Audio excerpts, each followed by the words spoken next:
Thank you all. It's a pleasure to be here, and I'll be sure to talk into the mic, so hopefully we have no problem hearing. I'm here with a bunch of other people, though, from Five9, and I want you to know who they are so that you can meet with them as the day goes on and can have a conversation. Brandon, there's Brandon, Brandon and Mark are sales enterprise sales directors in this region. So they're working down here all the time. They work for John Franco, who is our Southeast Regional VP. And they're the guys that will team up with you in the field to help make things happen with your accounts and relationships. Also here with Five9 is Erin. Erin is the brains behind that bunch. She's the sales consultant based here in Miami that supports them in their activities, doing discovery and helping you figure out what's the right fit to apply to a project. And then also with me today is Casey Dunnigan. Casey is channel manager and works very closely with Alan and the TCG team. So we're here to help make things happen. So in introduction, want to give you some background on how we fit into perhaps other things you're already doing. Several of the people I talked to today, didn't have a lot of experience in contact center. So let me get my slides to work right. And so we wanted to start with just a baseline. What's a contact center? If you've been in the telecommunications space for any length of time, when you talk about what is used at a customer premise, it usually breaks down into unified communications or contact center kind of technologies. Sometimes there's a blended system that does a little bit of both, but over the last 25, 30 years, it's been specialized technology around the call center application and around unified communications. And the reason this is important is, as it says on the slide, the contact center is the customer engagement front door for phone, email, social media, other kinds of communications to get customers into the client office.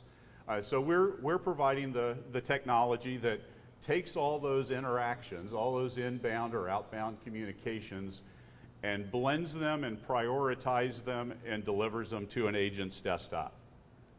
So why do people care about that? Well, everybody is trying to protect the customer relationship and keep customers happy, and it's because it's a lot harder to get a customer than it is to keep a customer. So a couple of statistics, here on the screen, it's 5 to 10 times is expensive, and the payback for keeping a customer is hugely beneficial over time. So we want to help our clients, your clients, be able to do a better job of keeping those relationships and keep it all working. So when you think about it in comparison to unified communications, most of the unified communications applications are about internal communication at the customer site. So it is finance talking to sales, sales talking to service, implementation. I mean, it's all the different lines of business that can be diverse by vertical market, but it's their internal facing talk track. You guys are probably doing a lot of that right now. And just as a show of hands, how many of you all are representing some unified communication technology or partners? Okay, so you guys get it, and what we're doing is kind of the flip side of it. It is the inbound from outside communication that is what Five9 is trying to coordinate. In the old days, it used to just be about voice, and so it was phone calls. And over the last 20 years, it has changed from voice to email to web interactions to collaboration. More recently, social media. And what we do is, in the middle of it all, blend the work to get the right work to the right agent based on who the customer is, what you know about them, and what their priority might be at this point in time. And that can be a variable decision process based on what's going on in your customer relationship. Did they just buy something and they're calling to ask a question about it? Or did they send an email in for some kind of product support? I mean, all of those things will have different kinds of priority based on what's going on and how things are developing with your customer partner. Okay, so you may be asking yourself, so why do I care about all this? And the difference between UC and contact center, well, the big thing is money, right? I mean, money's important. Does anybody here not care about money? Okay, well, okay, that's why we're here with TCG, and why you're in an agency relationship with him is because of the money. And if you do a good job with us, with a client to put in contact center, it is probably 7 times more valuable to you than a unified communications solution. And so you can see in this chart kind of the relative value. I was talking to somebody a little bit earlier who has a 1,000-seat kind of opportunity. You can see that the monthly recurring revenue on that size of a deal is substantial, and your payment for it is substantial. So those are certainly fun deals to get into. But if you build a book of business over a bunch of smaller, mid-size or small client customers, when it adds up to that, it adds up to some pretty good paychecks, working with us as a team. That's why you care. Okay, so let me tell you a little bit about Five9. Five9 is a leader in this segment. We have been growing year over year. In this chart, we show the last 7 years of our growth. It's been pretty aggressive, nearly 30% growth year over year the last 5.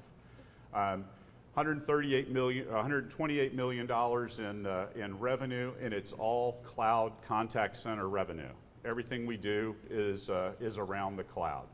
We have about 700 people, 2,500 customers. The customers are scattered all over the world, 5 different continents. Do we have clients in? But particularly when I think about Miami, I think about not only the South Florida area and serving the U.S., but also doing business into Latin America. And we have a team that supports doing deals down in the Latin American market as well. So it's a great place to be talking to you guys based on our business focus.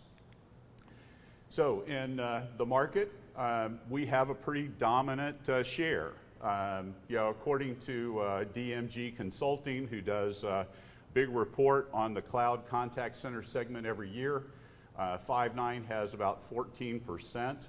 That's about double our next closest competitor in terms of customers and seats out in the market. So you can be pretty confident that we've done a few implementations over the years, and we do a pretty good job getting systems up and running. In fact, that's one of the things we're known for, and what Gartner recognizes in their Magic Quadrant is our ability to execute on delivering solutions quickly and efficiently for clients to be able to get up and operational and use our product.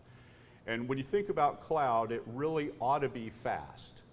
I mean, people that are slow to get you proposals and quotes probably are going to be slow to respond to, to other kinds of situations out in the market.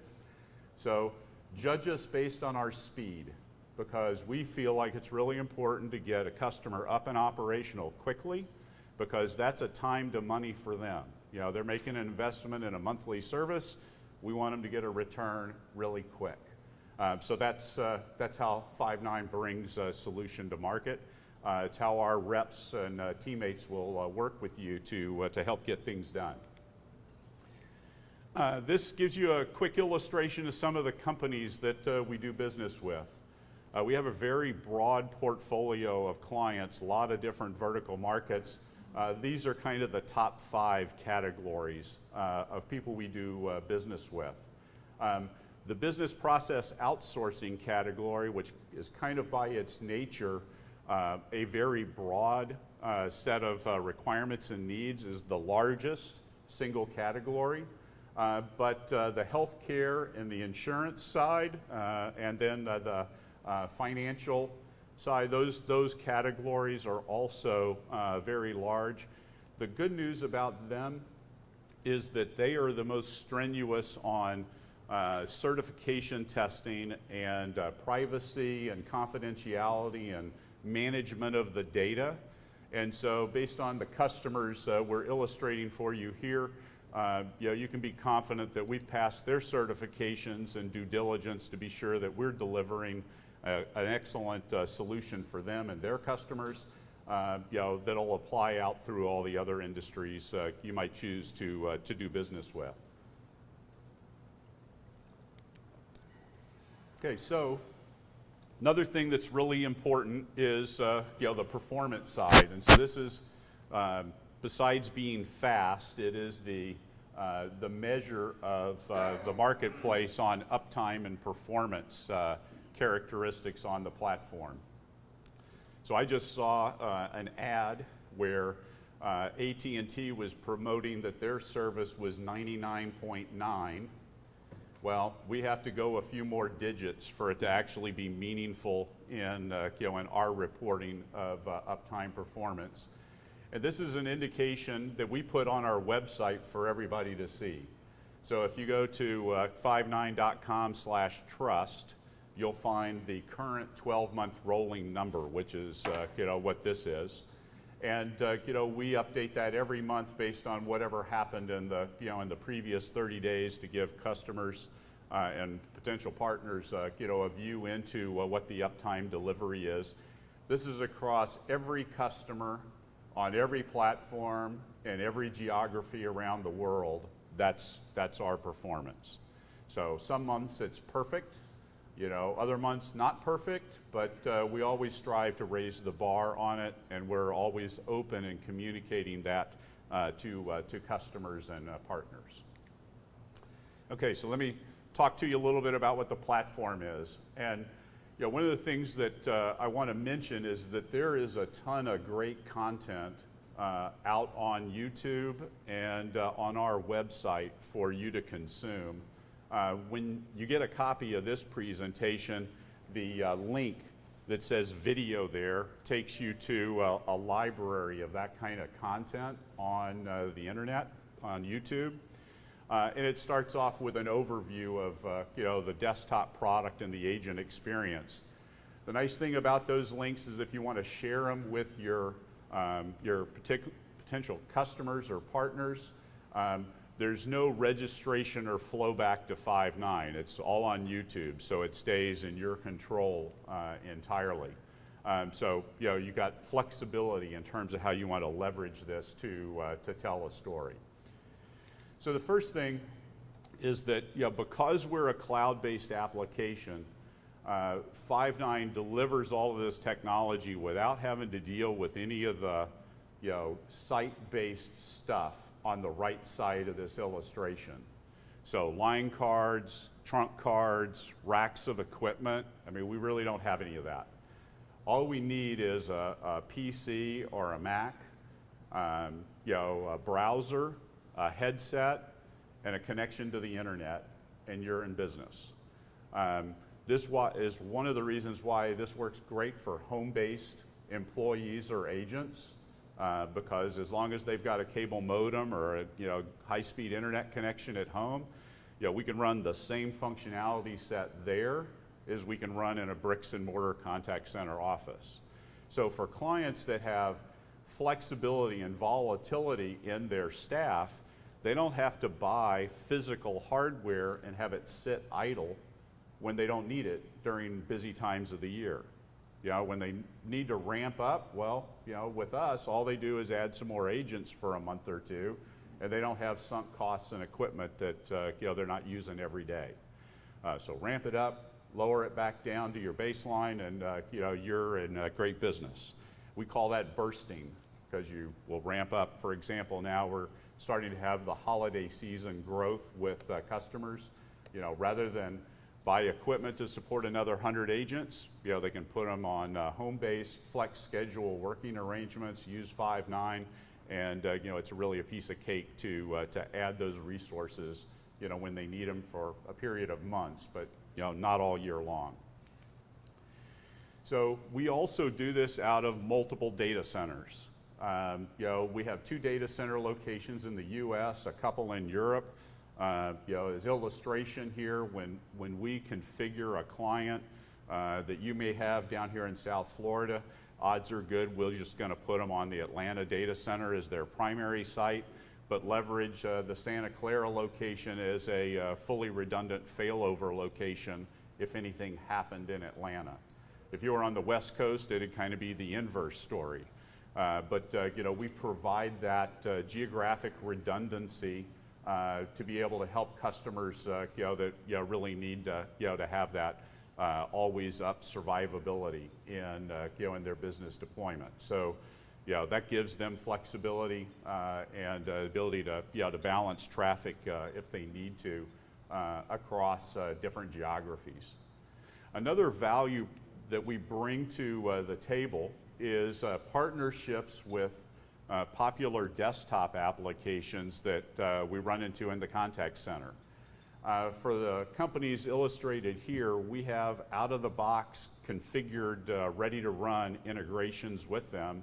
So if you want to do screen pops and data dips with Salesforce, that's already pre-designed by Five9. It's a selection on the App Exchange at Salesforce and a checkbox in the configuration of our product.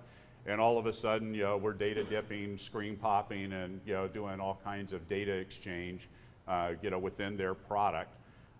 Even pushing the call transaction data into an activity record in Salesforce so that they can run reports on their Salesforce dashboards to know what's going on in the contact center. While we give a lot more granular detail, it gives many customers the kind of summary view into what's going on in their business that a line of business owner might want as a snapshot view to see what's going on and how to leverage changes they might make in call routing or other media management to get to the right place. So, question? Yeah. Do you support predictive dialing, or is it strictly inbound? So the question for everybody is, do we support predictive dialing, or are we just inbound? Well, we actually started in the outbound space. So in 2002, when the company started, we were primarily an outbound dialing company.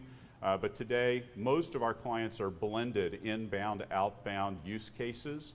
And that's the way we license the product. So that's the standard entry point is to do blended inbound, outbound, predictive, preview, progressive, all kinds of different dialing formats, as well as TCPA certified, protected dialing if somebody needs that too. And I know in some instances, in the credit arena, they require a push to dial as opposed to predictive dial. As well?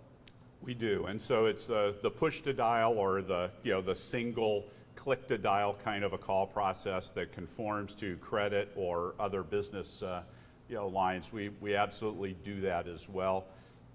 In those kind of situations, for a protected mode, outbound calling mode, some industries even require that be in a separate domain from other calling that might happen that could be predictive.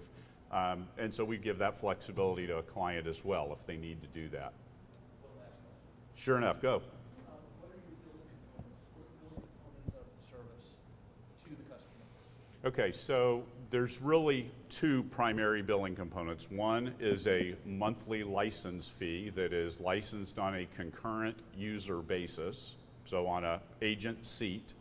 And then the second piece is the telecommunications that they use, which can be very diverse. It could be toll-free numbers, 1-800 service. It could be just general PSTN, published local numbers, all kinds of combinations of DID and toll-free, kind of calling. So now your answers caused me to have another question. Next question. So if I have 100 agents that cover the clock, or let's say 100 agents all the time on staff, but so I know the question. So do I need to purchase 100 agents, or does the customer need to purchase 100 agents, or 300 agents covering? Right, so the question is around really a concurrent agent count versus a named agent count. And we license on a concurrent user basis. So if in your model, if I had 3 shifts of 100 agents each shift, or 300 agents, all you have to buy from Five9 is 100 concurrent users. And then they use the same seat 3 times a day. You're done. Okay, good. I'm sure those are questions that the rest of you all would be interested in too, because the pricing and delivery model for how we work, with this is really born out of the legacy side. Most people who bought a PBX bought a phone and a line card and a trunk card, and that's the mindset they bring to buying a cloud-based service.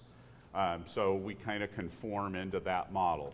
Now, be aware that when you work with most of these companies here, it's all named agent driven because they have one sign-on, one person, and that's how they track and manage all their business relationships and financials. So they don't see it as a concurrent user model like we do.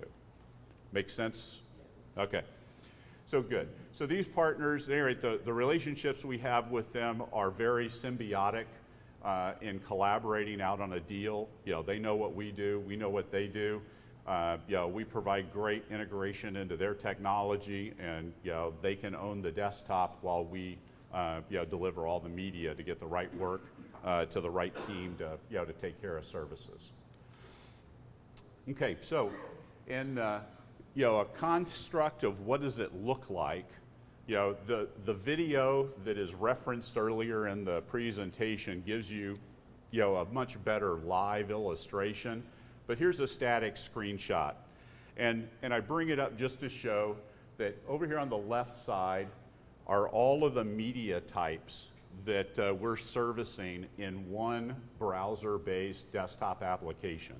So phone, email, chat, social, SMS, all of those communications are blended and presented in one, unified desktop presentation so that an agent has a much easier working experience. They don't have 10 windows popped up all over their desk. They have one. And it changes context based on the work they're doing. The biggest payback in a contact center is making the agent more efficient, because the agent is the biggest cost in doing business, in customer service, the human resource. So whatever we can do to make the staff more efficient and effective, the better experience the customer's gonna have, the better work experience the agent is gonna have, and the better productivity, for all people involved. Now, to give you another illustration, this shows you when an email or a text-based conversation is up on the screen. So again, it just pops into the frame based on what you're doing to get the right work in front of the agent so that they can take care of business. Now, to give you an illustration of with a third-party desktop, this is a Salesforce illustration. Within a Salesforce context, they want to own all the real estate possible on the desk so they can show all the customer information there. And so we show up just as a pop-up that typically lives in this phone object on the bottom, right of the screen. But when you need to do some transfer or conference or hold or something managing the talking, then it pops up so you can do it and then goes back down to the toolbar. This allows them to maximize the desktop for presenting whatever customer information, be it an order or a case or any of that kind of work to try and help them make this be more efficient, more effective. Now, when we deliver the product, we are doing a mind meld with the customer to get them proficient to do their own moves, changes, customization, and management of their environment. There's really not coding involved. As this illustrates, this is an IVR, and it's a graphical workflow, and you drag the thing you want it to do to the desktop, and then you define some attributes and you go on to the next step. So these boxes are playing prompts, collecting digits, doing a data dip to find out, who am I talking to, and then popping a screen, is one potential outcome. This kind of functionality is really intended for the business owner at the customer to be able to take care of and own it, after we're done with an implementation. And so self-managed, self-controlled, self-operated customers are what we're after in the end. And while that's our objective, not everybody wants that.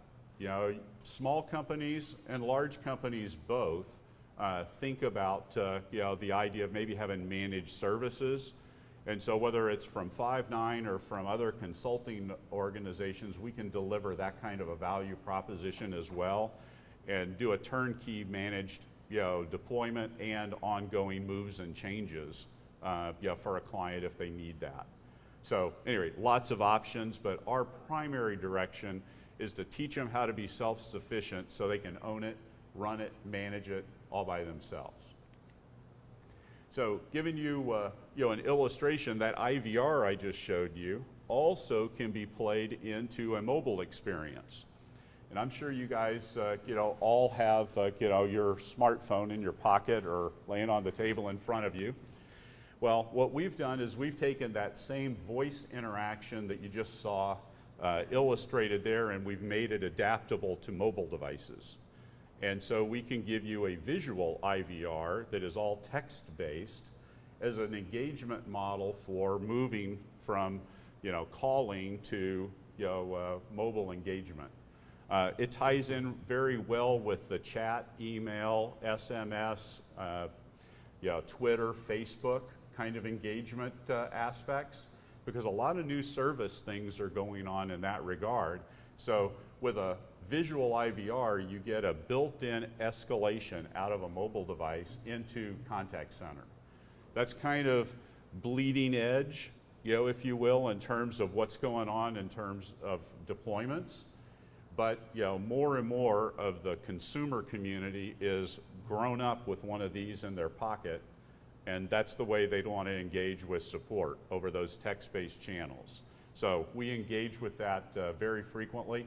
It is a checkbox in our IVR configuration to make the same workflow work on your smartphone. So piece of cake, kind of a deployment approach. And we like to make it easy to be able to make those representations. We also put the content on tablets. So on an iPad, one of the things I think is really cool in a contact center setting is you can plug your headset or use a Bluetooth headset, on your iPad, wander around the contact center, and do your agent monitoring right off your tablet. You don't have to plug anything else in. It's all behind the scenes magic.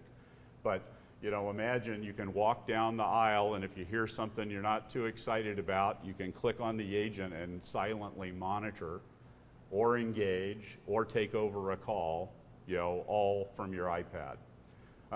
You can also get a lot of nice graphical, views and reports about what's going on. So if you ran out of the office to a meeting and you want to check on what's happening back at work, with a couple of clicks on your tablet, you can find it out and, get to the next step. And we also take that kind of content and put it on dashboards so that, if you want to put it on the wall, with a projector or a big video monitor, or you want to push it to PC-based technology for viewing. We've got those kind of flexible choices as well.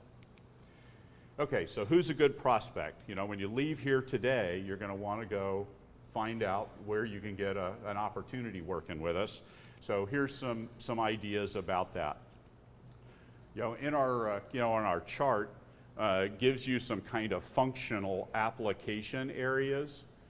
At Five9, we break our business into kind of two pieces. There's the SMB or commercial side of our business that is 25 seats and smaller, and there's enterprises that are bigger.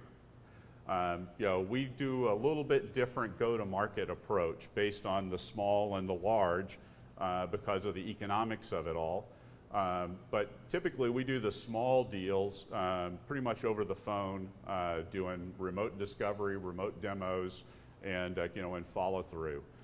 What we've found is that when you get to 25, you're either a departmental application in a larger company, or you feel like you're large enough that you need a personal touch. And so those deals we do face to face, and that's where Mark and Brandon come into play, in terms of getting out with you on site, working with a customer who wants that higher touch, face to face kind of a sales approach in order to be able to, to drive an opportunity. So they will help you with those kind of deals. But the lines of businesses are, across all industries. I mean, every large company has an HR department that is probably an underserved call center. Every large company has an underserved investor relations, department. I mean, all of those are potential footholds into a bigger client relationship, and we can help you, work through how to target and penetrate. But this gives you general idea. So when you're thinking about those, there's all kinds of questions, that you can be asking them to find out more.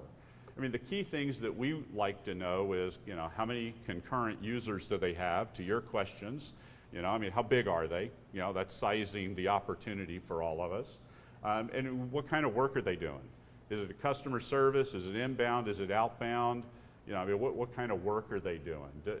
There are a lot of companies that are kind of been using their legacy customer premise switch from Avaya or Cisco or somebody else over the years, but they can't do outbound easily on that technology. Or they don't have any way to bring email or chat or other kinds of communications into that platform without a really major expense. So those are the things that you can look for around as well. I mean, what can't you do that you would like to be doing? Well, if I could bring a partner in that could do that and coexist with your Avaya, would that be cool? Well, I mean, Five9 gives you that kind of opportunity to do it, and to do it on a monthly recurring revenue kind of a basis. So a lot more kinds of questions, that you can drive through. So, I don't expect you to take all of these right now, but you'll get it, on the slide deck, and you can think about it as you're, talking to your prospects, your current clients and all, about what you might be able to do.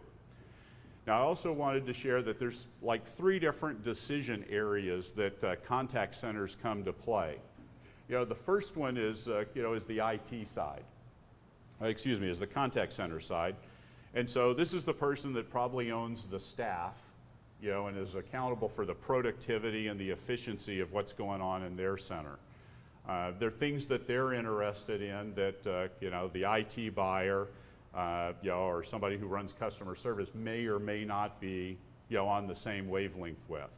And so each of these personas give you, insight into the kinds of things that they might be interested in. So a little bit different conversation you might have with each of these different, user profiles. So, you can, survey these later, and if you're getting ready to go talk to the IT person, these are the kinds of questions they may be most, interested in engaging on, while my third one here, the VP of customer service, may be more interested in things that measure happiness of their clients. So net promoter score, or customer sat surveys, or other engagement tools that we have that that let them engage with the clients post-sale, to know more about how are they doing, how are they delivering. Okay, so with us, it's about engagement, working together. This gives you a general idea of how it works. I kind of laid it out, but if you find an opportunity that you think smells like a call center, engage with the agency hierarchy, and they will pull us in to work with you on the deal. Somebody like Mark or Brandon or John, will get involved in the triage of, who is it, what can we go do together, on it, and then we can go arm in arm in. We can, help you go in, or, you can cut us loose. We'll go, take care of business for you and, and work the deal. some combination of that will fit, each of your different, business styles and approaches, and, we're adaptable to, to work with you the way you want to get the job done. But it all starts with registering an opportunity that protects your relationship with the potential customer, and gets you on record to be able to win with us when we go to market together. So why do we win? This is kind of my tie up on the morning. Five9 has been in the business for 14 years now. We do a lot of transactions month in and month out. The growth that we've experienced is pretty aggressive and huge. So why? Why is that going on? Well, first thing is, we're all cloud, and we've always been all cloud. A lot of the people in this space started somewhere else and are trying to get into the cloud, and that's a technology stumbling block. One of our competitors is marketing a pure cloud product that requires on-site hardware. That's kind of not cloud. If you have to put equipment on site, something was broken in your product architecture.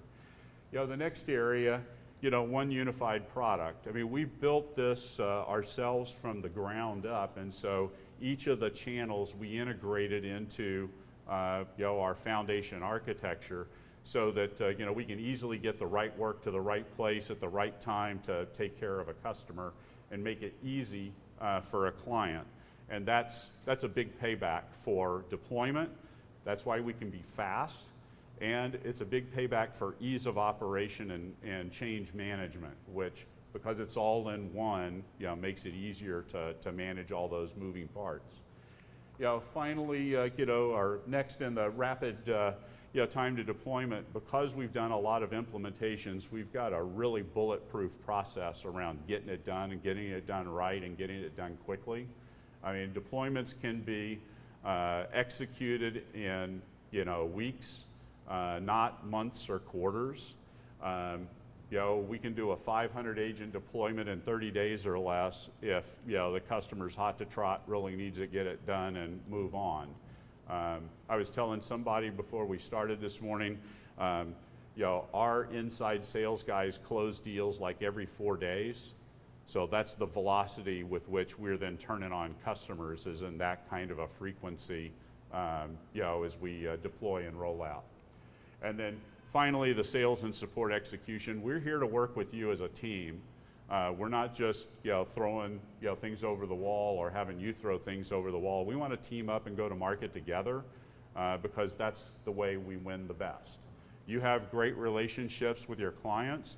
We want to leverage those for a mutual win, and then we want to grow them with you, because most of these clients add more seats over time, grow up and get bigger. So we like to grow and get bigger too. So with that, I will stop, ask if there are any other questions, and then we can go on to the next. So, sir. What are your rules of engagement with regard to bandwidth? Bandwidth for like the network connection side? Sure. So in our data centers, we have a variety of ISPs and a variety of telecom carriers that we're a registered carrier to be able to deliver back to clients. Most people have their own technology relationships, and so we get a lot of third-party terminations into our data center. We also use a lot of MPLS connections for larger client deployments, because they're looking for a higher availability, reliability, security kind of a mindset. And so MPLS, in an enterprise space, fits better into their big picture. But short answer is we're very flexible about how we terminate traffic, but all the big guys in North America are already terminated in our data centers for us to deliver work over. So does that answer your question? Kind of. The bandwidth that the client is required. Do you have a requirement that the client has? Sure. What bandwidth? Can you bring your own, or do you have to provide it? Yeah, I mean, most of our clients have, a direct connection already for an internet provider, and we can ride over the top of that. When we're doing discovery, we size the capacity that the client needs to have based on the user count that they're going to run with us, plus whatever other business overhead they factor into that.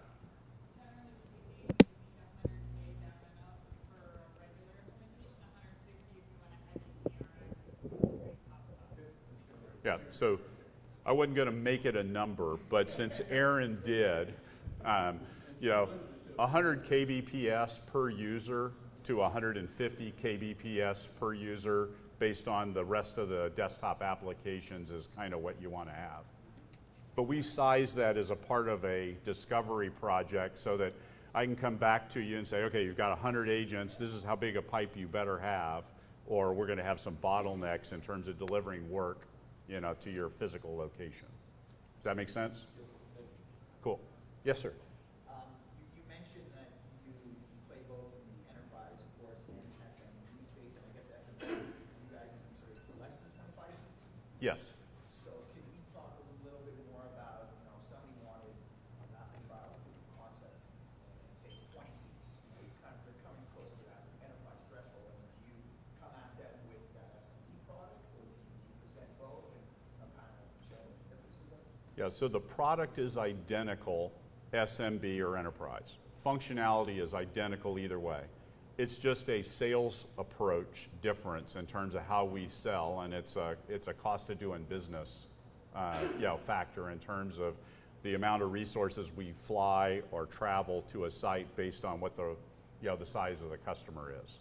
So your 20-seat example, if you registered the lead, and I don't mean to game the system here, but if you registered the lead on the fact that they're going to be a 25-seat user in a couple of months, but they want to start with 20 or 10 or something, we're going to deal with what the endpoint objective is rather than what the short-term pilot kind of approach is, and apply resources based on what that end objective is for the client. So that size metric is really in terms of most of the smaller clients want to move really fast, which means they want to do a over-the-web provisioning, setup, configuration, and start taking calls like by Friday, rather than an enterprise who's going to do a few, discovery, planning, rollout kind of meetings that's going to take you a month to get it done.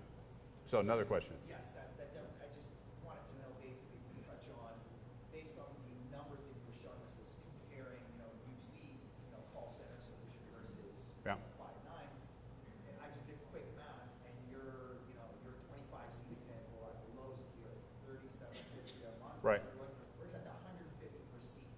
Yep. Can you talk a little bit about pricing? Sure. So there is a continuum of functionality. And so the numbers that we put in this slide is kind of an average. And so when you think about contact center, the core function for us is inbound, outbound, and IVR. Our virtual contact center core license gives you all three of those. Okay, we don't unbundle below that. Reason is almost every call center ultimately ends up needing to make calls and wants to take inbound calls. I mean, it just always kind of works out to that. So we bundled it all together so we didn't have to say we were sorry or, nickel and dime you later. Okay, so what happens after that, I'll get there. So what happens after you get that base core seat is that customers want to do recording. They want to do integration to third-party applications. They want to buy some incremental functional channels, or services. And so it's not just the base seat, but it averages out to that kind of number, as a baseline. So some are higher, some are lower. It all depends on the feature set you opt into. Okay? Are the calls actually included? So long distance is not included. That's an incremental, whether it's toll free or direct call, there's a per minute, cost, and that gets invoiced separately. Now, if you're thinking about, I'll throw this out there, even though our corporate guys probably don't like it, but in the really small SMB, we do have an included telco option for like a 5 or 10 seat customer, because they're coming into this decision totally different. And so we have some bundled options that our inside sales guys offer for those kind of solutions. Yes, sir. Can that same customer choose to use one company? He could. There's some upsides and downsides to that. The upside is that he may already have an existing contract, and so it's easier for him to keep on that contract and move it over and terminate it at Five9. The downside is we don't have end-to-end visibility of that telco relationship. And in our network operations center, we can see every inbound, outbound connection and manage all the circuits and work with the partner, if we're managing that relationship. And I can't quote rates off the top of my head. We've got a number of rate sheets, based on the deals. We do pay you on telecom if it's running on our telecom, but it's got to be at a price point, of a certain level, which we can roll back out through, through the TCG. I'm just trying to get a sense. Yeah. Because I know that in the call center environment, rates are very Oh yeah, yeah. We are pretty market competitive. We're not going to probably be the cheapest guy around, but we're providing a complete solution, end to end. Telecom happens to be one of those. And like we were talking about, if a customer wants to bring their telco to us, they can bring a SIP trunk, they can bring an MPLS, they can take it in that way to our data center as well. All right, so I am completed, and I'll turn it back over to Jennifer, although we have a prize to award, so I'll let her make her way up here so we can make that